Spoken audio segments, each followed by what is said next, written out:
اگر کسی رشتے دار کو منع کیا جائے کہ فلاں کے نہیں جانا، فلاں کے نہیں جانا، یہ کیسا ہے؟ وہ اپنی مرضی کسی کے اوپر صادر کرنا. کسی رشتے دار سے ملنے سے روکنا جبکہ کوئی شرعی عذر نہ ہو تب تو یہ روکنا جائز نہ ہوا. جیسے کہ یہ زیادہ تر اس میں ہوتا ہے کہ میاں بیوی میں انبن ہو گئی اور آزادی مل گئی تو اب وہ ماں بیٹوں کو روکتی ہے، بیٹے بیٹی کو، کہ تمہارے باپ سے نہیں ملنا. یہ بالکل ناجائز کام ہے. ماں کو روکنے کا کوئی حق نہیں ہے، وہ باپ ہی ہے. اور ماں باپ میں اگرچہ جدائی ہو چکی، ایک دوسرے پر حرام ہو گئے، 3 طلاق دے دی، پھر بھی وہ ماں باپ تو باقی ہے نا، اولاد کے تو حق میں ماں باپ ہیں وہ.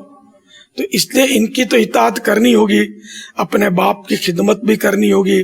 مالی طور پر اس کو حاجت ہے تو اس کو مال بھی پہنچانا پڑے گا، پیسے بھی دینے ہوں گے. اور جب وہ وفات پائیں گے والد تو ورثہ بھی ملے گا.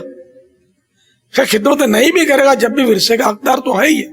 لیکن یہ کہ سمجھانے کے لیے عرض کر رہا ہوں کہ ماں باپ میں اگر آپس میں جدائی ہو بھی جاتی ہے، اولاد کے لیے وہ باپ اپنی جگہ پر ایز اٹ از موجود، اس کے حقوق میں کوئی کمی نہیں ہے. تو یہ ماں اگر روکتی ہے تو یہ گناہ گار ہوگی. اسی طرح 2 بہنوں میں لڑائی ہو جاتی ہے تو ایک دوسرے کی اولاد کو روکتے ہیں کہ اپنی خالہ سے نہیں ملنا، ماموں سے نہیں ملنا، چچا سے نہیں ملنا. تو وہ یہاں بھی یہ کہ کوئی اگر شرعی مجبوری نہیں ہے، شرعی عذر نہیں ہے روکنے کا، صرف یہ اپنی ناچاکیوں کی وجہ سے ہی روکتے ہیں، یہ بھی ناجائز ہے اور گناہ گار ہوں گے.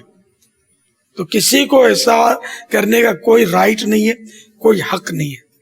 بلکہ عام مسلمان سے بھی ملاقات سے کسی کو روکنا، جبکہ وہی کہ کوئی شرعی وجہ نہ ہو، صرف اپنی نفسانی خواہشات کی وجہ سے، اپنی دشمنی کی وجہ سے روکنا، اس کی بھی ممانعت ہے.